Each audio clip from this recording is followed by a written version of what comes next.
garage. Well, I'm out here with the van again. If you didn't watch the last video, there's a link to it up above. It's about getting this thing started and running again after about 5 years. And I don't know, you ever get the sinking feeling that you just scratched the surface, that you just got to the tip of the iceberg like those guys on the Titanic? Like you just started a journey that you really don't. Okay, anyway, you get the idea. If you remember, the starter was bad. We took it off, and here's where we're at with that. Let's get going. My neighbor Jason's getting his house redone. Look at that. Man, these guys are doing an awesome job. And he's beautifying it and making it better. But what he didn't realize is the problem is he lives next to me. All right, I got the new starter. And it's cold today and it's getting dark, but I wanted to get this on to see if this stinking thing will start. So I'm gonna put my 2 bolts in, hook up my battery wire, and we'll see if this baby cranks over.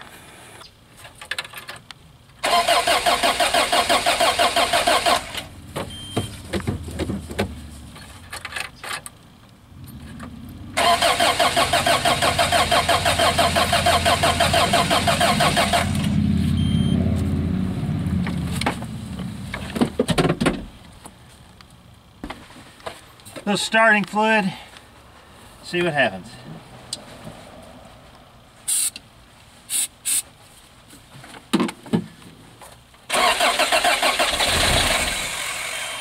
All right, so we got spark. Not sure we're getting fuel.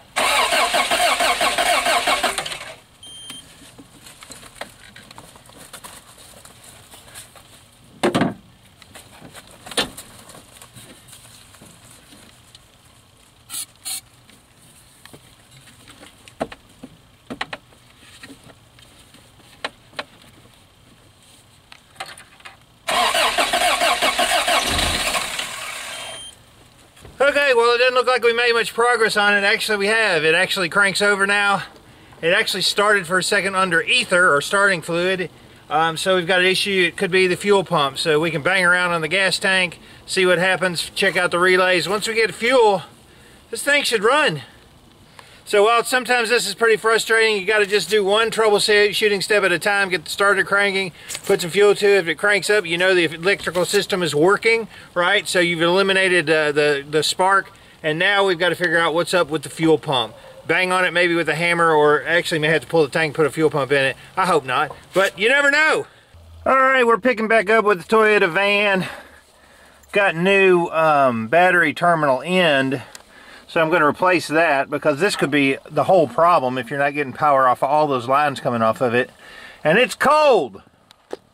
Alright, I got the new terminal on, and that was kind of a booger because it was all rusted up, but now that the new one's on, I cleaned up all the terminal wires. Hopefully the fusible link underneath had messed up.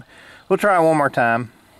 Okay, it still doesn't seem like it's getting any fuel. We're going to raise the seat up, and then we're going to jumper out the test wire for the fuel pump and see if we're getting any fuel. Right here is the fuel pump test wire, and when you jumper that out, the fuel pump should kick on. Then we can see if there's any fuel pressure at all. Oh, okay. Well, I can hear the fuel pump running, so that's a good sign. We'll try cranking it over again.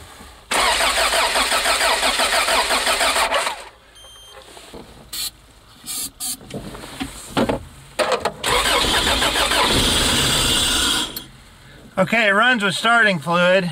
I got a funky camera angle here. Okay, so it's running with starting fluid, but it's not cranking up, so I'm going to check the fuel filter and see what we got there. Alright, the fuel injectors has just lost their prime. Now if you look over here, this air flapper, if it's not pushed down, if it's not noticing air is going through it, it shuts down the fuel pump as a safety feature. So I've got the screwdriver in there holding that in, but we're running. How awesome. I'll let it run here for a minute. I will say this, it hadn't been started in 5 years and it still runs great. Low on power steering fluid, but we got it running. Awesome. Okay, so we'll see if all systems are go. Oh yeah, we're in gear. Yeah, all right. I gotta air the tires up, but when you put it in gear, It's about 900 RPM, which is good. Temperature's good. Heater's working. That's excellent. Awesome. I put LED bulbs in it so at night it looks really, really green and really super cool. So next step is going to be taking her out, getting the tires all pumped up. Excellent. I put a auxiliary temperature gauge that's wired down inside the engine, and this just tells you if it gets too hot. This will start beeping and humming and making all kinds of noise if it starts getting over a certain temperature. And I can't remember what it was. I think it's like 210. If it gets over 210, this thing will start beeping and flashing and making all kinds of racket. Red lights will start flashing, and that just prevents you from overheating the engine. But right now we're running right where it's supposed to be, so that's awesome. Okay, so even after not being run for 5 years, this van, once the injectors got primed up, started right up, ran like a top. That's just a testament to Toyota and how well they built stuff back in the 80s and 90s. I don't know about today because I don't own any new Toyotas, but my 86 Toyota pickup, my 86 Toyota van, awesome. So next thing we're going to do is I'm going to get the tires aired up. I got a new compressor we're going to show you that's really super cool. It's made for Jeeps, but it will work on a Toyota van.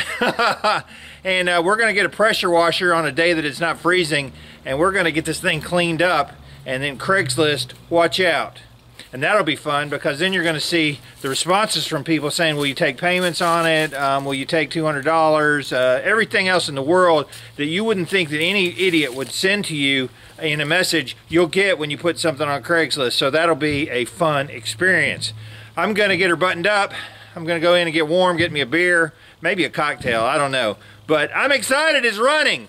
I'm Dave from the Redneck Garage. Keep turning wrenches.